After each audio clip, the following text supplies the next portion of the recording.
தமிழ் என்றால் கசப்புடனும் தமிழர்கள் என்றால் வெறுப்புடனும் பார்க்கும் மத்திய பாஜக அரசு கீழடி அகழாய்வுகளில் வெளிப்பட்ட தமிழ் பண்பாட்டின் பெருமையை மறைக்கவும் புதைக்கவும் தொடர்ந்து முயற்சித்து வருகிறது என முதல்வர் ஸ்டாலின் கூறியுள்ளார். கீழடியிலும் சென்னையிலும் ஒலித்திருப்பது முதற்கட்ட முழக்கம். இது டெல்லி வரை தொடர்ந்து எதிரொலிக்கும். தமிழரின் பண்பாட்டு பெருமையை நிலைநாட்டும் வரை போராட்டம் ஓயாது என்றும் தெரிவித்துள்ளார்.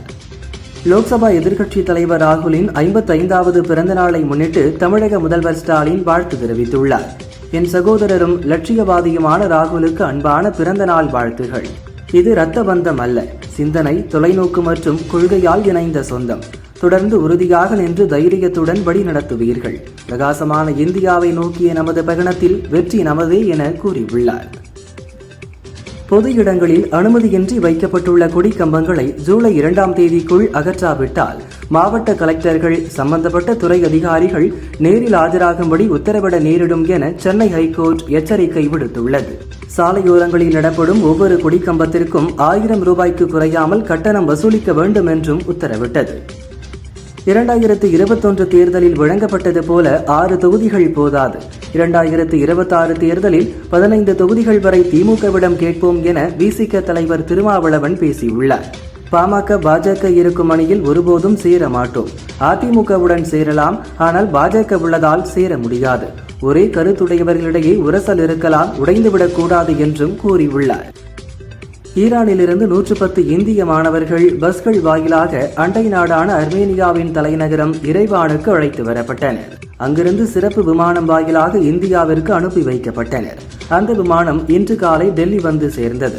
மாணவர்கள் மீட்பிற்கு உதவிய ஈரான் மற்றும் அர்மேனியா நாடுகளுக்கு இந்தியா நன்றி தெரிவித்துள்ளது. அகமதாபாத் ஏர் இந்தியா விமான விபத்துக்கு டாடா குழும தலைவர் சந்திரசேகரன் மன்னிப்பு கோரியுள்ளார். விமான விபத்தில் இறந்தவர்களின் குடும்பங்களுக்கு ஆறுதல் சொல்லக்கூட வார்த்தைகள் இல்லாத மிகவும் கடினமான சூழ்நிலையில் இருக்கிறேன். டாடாவின் விமான நிறுவனத்தில் இந்த விபத்து நடந்ததற்கு நான் மிகவும் வருந்துகிறேன். எந்த நேரத்திலும் பாதிக்கப்பட்ட குடும்பங்களுக்கு உதவி செய்ய நாங்கள் தயாராக இருக்கிறோம் என்று தெரிவித்தார். டெல்லியிலிருந்து 180 பேருடன் லேக்கு புறப்பட்ட இண்டிகோ விமானத்தில் தொழில்நுட்ப கோளாறு ஏற்பட்டது. தொழில்நுட்ப கோளாறை அடுத்து விமானம் மீண்டும் டெல்லியில் அவசரமாக தரையிறக்கப்பட்டது. மீன்பிடி தடைக்காலம் முடிந்து மீன்பிடிக்க கடலுக்கு சென்ற ராமேஸ்வரம் மீனவர்கள் மீது இலங்கை கடற்படை தாக்குதல் நடத்தியுள்ளது. படகில் இருந்த மீன்களை அள்ளி சென்றதாக மீனவர்கள் புகார் தெரிவித்துள்ளனர்.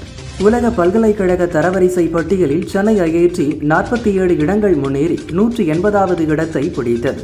சர்வதேச அளவில் தரவரிசை பட்டியலில் முதல் 200 இடங்களுக்குள் சென்னை ஐஐடி வருவது இதுவே முதல் முறை. தரவரிசை பட்டியலில் டெல்லி ஐஐடி 123வது இடத்தை பிடித்துள்ளது. விஜயை சந்தித்ததால் ஆசிரியர் சங்கத்தை உடைக்கும் முயற்சியில் அமைச்சர் மகேஷ் இறங்கியுள்ளார் என தமிழ்நாடு உயர்நிலை மற்றும் மேல்நிலை பட்டதாரி ஆசிரியர் கழக நிறுவனர் மாயவன் கூறியுள்ளார். கல்வி அமைச்சர் மகேஷ் தன்னுடைய துறையை மேம்படுத்தும் வேலையை விட்டுவிட்டு சங்கங்களை பிளவுபடுத்தும் வேலையை தான் அதிகம் செய்கிறார் என்றும் குற்றம் சாட்டினார். இந்தியா உள்பட அனைத்து நாடுகளின் மாணவர் விசாக்களுக்கான நேர்காணலை அமெரிக்கா அண்மையில் நிறுத்தியிருந்தது. இந்நிலையில் பல்வேறு தரப்பிலிருந்து எழுந்த கோரிக்கையை அடுத்து வெளிநாட்டு மாணவர்களின் விசா நேர்காணலை மீண்டும் தொடங்கியுள்ளது. சென்னையில் இன்று ஆபரண தங்கத்தின் விலை சற்று உயர்ந்துள்ளது. சவரனுக்கு 120 ரூபாய் உயர்ந்து ஒரு சவரன் 74,120 ரூபாய்க்கு விற்பனையாகிறது. 1 கிராம் 9,265 ரூபாய்க்கு விற்கப்படுகிறது. வெள்ளி விலையில் மாற்றமின்றி 1 கிராம் 122 ரூபாய்க்கு விற்பனை செய்யப்படுகிறது. தமிழக வெற்றிக் கழகத்தின் தென்காசி தெற்கு மாவட்ட செயலாளராக ஆலங்குளத்தைச் சேர்ந்த பிரபல தொழிலதிபரின் மகன் விபின் சக்கரவர்த்தி நியமனம் செய்யப்பட்டார்.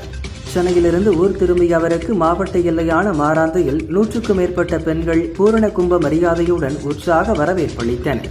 ஆலங்குளம் வந்த அவர் காமராஜர் சிலைக்கு மாலை அணிவித்து மரியாதை செலுத்தினார். தவிக மாவட்ட செயலாளருக்கு வழங்கிய வரவேற்பு திமுக அதிமுகவினரையே மிஞ்சியது. மகாராஷ்டிரா மாநிலம் புனேவில் ஸ்ரீராம் தாபா என்ற பகுதிக்கு அருகே காரும் டெம்போவும் மோதி விபத்துக்குள்ளானது. இதில் 8 பேர் ஸ்பாட்டிலேயே பலியானார்கள். மேலும் 5 பேர் காயமடைந்தனர். சிலரது நிலைமை கவலைக்கிடமாக உள்ளதால் பலி எண்ணிக்கை உயரும் என அஞ்சப்படுகிறது. போலீசார் விசாரிக்கின்றனர். தமிழகம், புதுச்சேரியில் இன்று வெப்பநிலை 3 டிகிரி செல்சியஸ் அதிகம் பதிவாக வாய்ப்புள்ளதாக வானிலை ஆய்வு மையம் தெரிவித்துள்ளது. ஈரோடு மாவட்டம் சத்தியமங்கலம் அடுத்த புன்சை புளியம்பட்டியில் பெண்ணை மானபங்கப்படுத்திய அதிமுக நகர செயலாளர் மூர்த்தி என்பவரை புன்சை புளியம்பட்டி போலீசார் வன்கொடுமை தடுப்பு சட்டத்தின் கீழ் கைது செய்தனர். கோவை துடியலூர் பகுதியில் ஒரு உடற்பயிற்சி மையம் அருகே உயரக குஷ் கஞ்சா விற்பனை செய்த பிரணேஷ் என்ற வாலிபரை போலீசார் கைது செய்தனர். அவரிடமிருந்து 3 லட்சம் ரூபாய் மதிப்பிலான குஷ் கஞ்சா, 33,500 ரூபாய் ரொக்கம் மற்றும் கார் ஆகியவற்றை பறிமுதல் செய்தனர். அதேபோல கவுண்டம்பாளையம் பகுதியில் கஞ்சா விற்பனையில் ஈடுபட்டிருந்த சாய் பிரசாத் என்ற வாலிபரையும் போலீசார் கைது செய்தனர். ராணிப்பேட்டை மாவட்டத்தைச் சேர்ந்த இளம்பெண் ஒருவர் திருப்பத்தூரில் உள்ள தனியார் நிறுவனத்தில் வேலை பார்த்து வருகிறார். இவரும் கிருஷ்ணகிரியைச் சேர்ந்த கிருஷ்ணன் என்ற இளைஞரும் காதலித்து வந்தனர். திடீரென கிருஷ்ணனை விட்டு இளம்பெண் பிரிந்தார். ஆத்திரமடைந்த கிருஷ்ணன் இளம்பெண்ணின் புகைப்படத்தை மார்பிங் செய்து சமூக வலைதளங்களில் பரப்புவதாக மிரட்டல் விடுத்தார். போலீசார் வழக்கு பதிந்து கிருஷ்ணனை கைது செய்தனர். திருப்பத்தூர் மாவட்டம் கிரிசமுத்திரம் பகுதியில் முத்துமாரியம்மன் கோவில் திருவிழா நடந்து வருகிறது. விழாவின் போது முன்னாள் ராணுவ வீரர் பிரவீன்குமாரை முன்விரோதம் காரணமாக அதே பகுதியைச் சேர்ந்த சிலர் கத்தியால் குத்திவிட்டு தப்பினர். படுகாயமடைந்தவர் ஹாஸ்பிட்டலில் அட்மிட் செய்யப்பட்டார். தப்பியோடிய மர்ம நபர்களை போலீசார் தேடுகின்றனர். மாநிலத்தில் தக் லைஃப் படம் வெளியிடும் போது பாதுகாப்பு வழங்கப்படும் என உச்சநீதிமன்றத்தில் கர்நாடக அரசு உறுதியளித்துள்ளது. சட்டம் ஒழுங்கை பாதுகாக்க அனைத்து நடவடிக்கைகளையும் அரசு எடுக்கும் என்று கூறியுள்ளது. படம் பார்க்க வருவோருக்கும் திரையரங்குகளுக்கும் பாதுகாப்பு வழங்கப்படும் என கர்நாடக அரசு பிரமாண பத்திரம் தாக்கல் செய்துள்ளது.